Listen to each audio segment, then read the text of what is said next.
Hello, my fishy friends.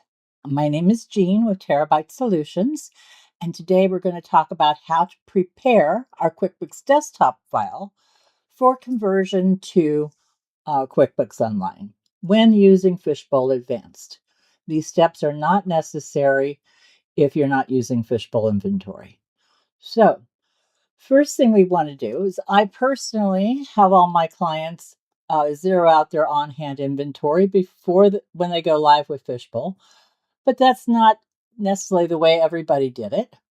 So we're going to start here with the inventory valuation summary. Okay, and look and see we do have on-hand quantities here. So I'm going to go to inventory and I'm going to go to adjust value on hand. And because I've been running Fishbowl inventory, I do not want these things hitting the inventory adjustment account because that'll put my Fishbowl and QuickBooks out of balance. So I'm going to come here and I'm going to select my inventory account so that I'm not actually writing off the value of the items here. It's just going to go right back in inventory and keep it at 0. I'm going to come here and I'm going to ignore the warning because I am smarter than QuickBooks. Okay, I'm going to find and select items, and I'm going to select all.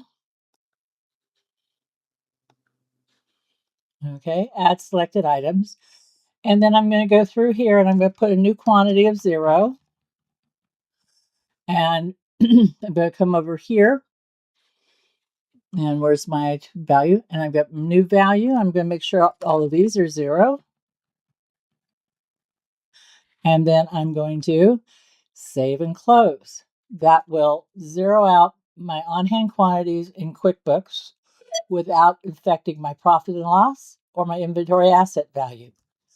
Then I'm going to come over here to the item list and I'm going to go it is add edit multiple items, and it's going to bring up a new screen, and I'm going to select all of my inventory items, and I'm going to add the column where I can make them inactive, customize columns up here. So I'm going to put inactive over here, and I'm going to scroll to inactive. I'm going to scroll to inactive, and I'm going to say yes. And I'm going to copy that down.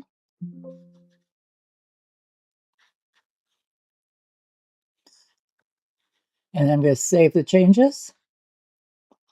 Then, just in case we had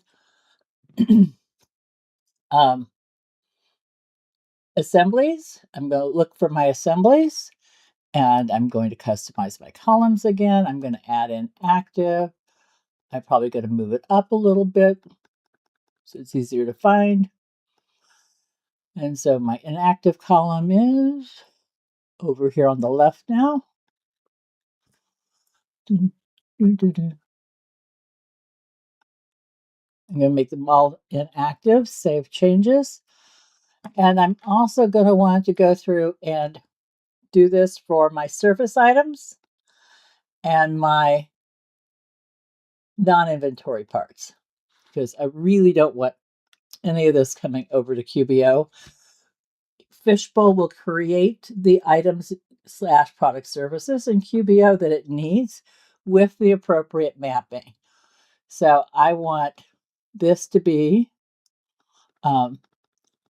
nice and clean when it goes over to QBO.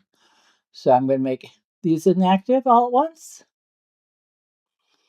All right, save changes. And it probably doesn't hurt to send over my service items, but these were my old QuickBooks file. They're not the current items I'm using now. So just to be neat and tidy, I'm going to take care of that as well. So Customize columns, add an active, bring it on up. And you can tell this is a demo database without a lot of data in it. Okay, save changes.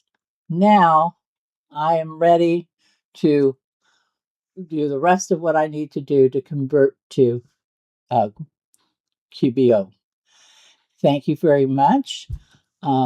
Please subscribe to my channel. We try to focus on quality topics for Fishbowl Inventory Advanced and QuickBooks, and now Xero. Thank you much. Bye.